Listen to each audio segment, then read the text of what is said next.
Voilà, donc après ce micro-trottoir, nous passons maintenant à votre avis et vos conseils aussi.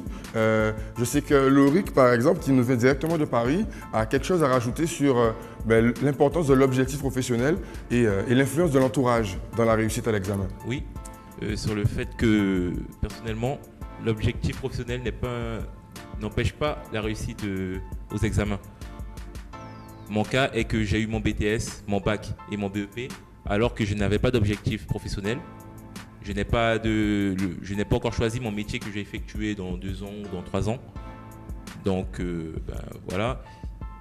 Concernant l'entourage, c'est vrai que mon départ de la Guyane vers Paris a été difficile parce que j'ai quitté ma mère en fin de compte. Mais j'avais quand même mon oncle, mon frère qui était déjà là-bas, qui a fait que ça a été vraiment une continuité. Je les ai retrouvés, donc ça n'a pas été difficile, mais vraiment l'entourage compte vraiment énormément. D'accord, pour l'entourage, donc très important. Par contre, pour l'objectif professionnel, pas indispensable. Ouais. À tes côtés, nous avons aussi Mike, donc, qui, concernant ce point-là, alors tu es chargé de communication au niveau de l'association FedMove. Je sais que vous faites beaucoup d'opérations sur les Antilles-Guyane, mais toi, de ton côté, quand tu travailles avec les étudiants, est-ce que tu constates la même chose que ce que Loïc vient de dire? Effectivement, en fait, on constate que la majorité des étudiants, contrairement à ce qu'on pourrait penser, même ceux qui sont déjà en 3e année de licence, en fait, n'ont pas vraiment une vision claire de ce qu'ils veulent faire. Et donc, du coup, je pense que, comme on le constate, que cela n'empêche pas en fait la réussite aux examens, que cela n'empêche pas finalement qu'ils aient un avenir plus tard. Mais c'est vrai que ça peut être mieux pour ceux qui voient à l'avance en fait ce qu'ils pourraient déjà faire, puisque cela permet de définir clairement ses objectifs et ainsi d'avoir une ligne de conduite en fait. D'accord, donc c'est un plus mais c'est pas essentiel. C'est un plus mais ce n'est pas indispensable.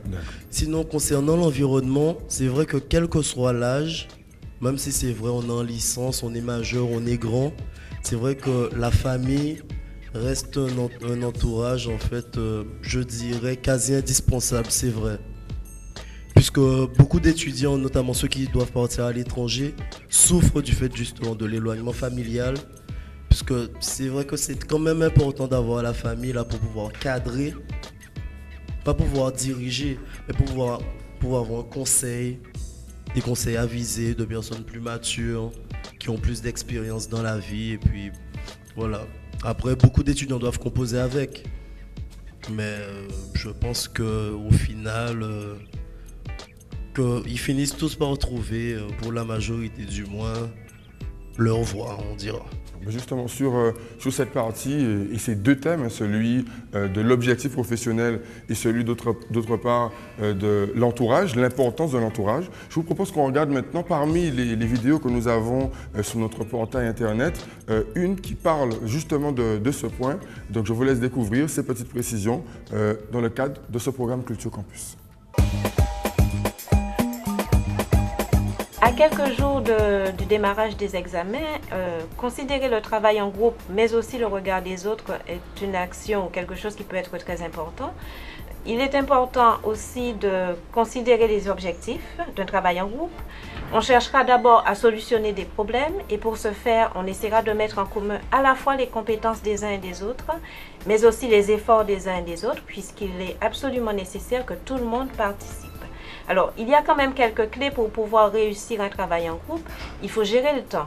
Ce n'est pas parce qu'on est à 4, 5, 6 qu'on doit se dire qu'on a tout son temps. Il faut se donner un horaire à respecter autant que possible, de manière à ce que cette mise en commun des compétences et des efforts puisse effectivement permettre de diminuer un petit peu sur le temps qu'on aurait passé à résoudre le problème si on l'avait fait tout seul. Il est aussi important de rechercher des informations qui soient vraies, c'est-à-dire que les informations qu'on apporte aux autres camarades, il faut qu'on les ait vérifiées d'abord, ou en tout cas si on ne les a pas vérifiées, qu'on soit humble et qu'on dise qu'on n'en est pas sûr, pour que chacun puisse tirer profit de la discussion et que la discussion soit effectivement franche. Donc dans ce cas, pour pouvoir tirer avantage d'un travail en groupe, il est nécessaire que les ressources soient partagées. Les ressources peuvent être de tout type. Ça peut être des livres, ça peut être des notes de cours, ça peut être des entretiens qu'on a eus avec des enseignants ou avec type de personnes. Et puis, bien entendu, on partagera aussi les expériences qu'on a eues, un certain nombre d'exercices qu'on a eu à traiter dans un groupe, peut-être pas dans un autre. Toutes les formules sont possibles pour pouvoir tirer avantage, mais ceci n'est possible que si chacun participe effectivement au travail. Cela dit, il faut quand même noter qu'il peut y avoir, entre guillemets, des limites à un travail de groupe, puisque travailler en groupe ne signifie pas qu'on laisse complètement de côté le travail individuel. Être face à sa feuille seule, ce n'est jamais la même chose qu'être face à une feuille quand on est 10 ou 4 ou 5 autour d'une table. En fait, dans le travail en groupe, il faut effectivement considérer le regard de l'autre comme un plus, j'ai envie de dire non déstabilisant, en ce sens qu'il faut vraiment que dans l'équipe, chacun se sente à l'aise. Donc la constitution d'un groupe de travail ne se fait pas comme ça. Il faut que les personnes qui se mettent ensemble soient effectivement à l'aise les unes avec les autres pour que la critique ou la remarque d'un camarade ne soit pas forcément vue comme quelque chose de négatif ou comme un reproche.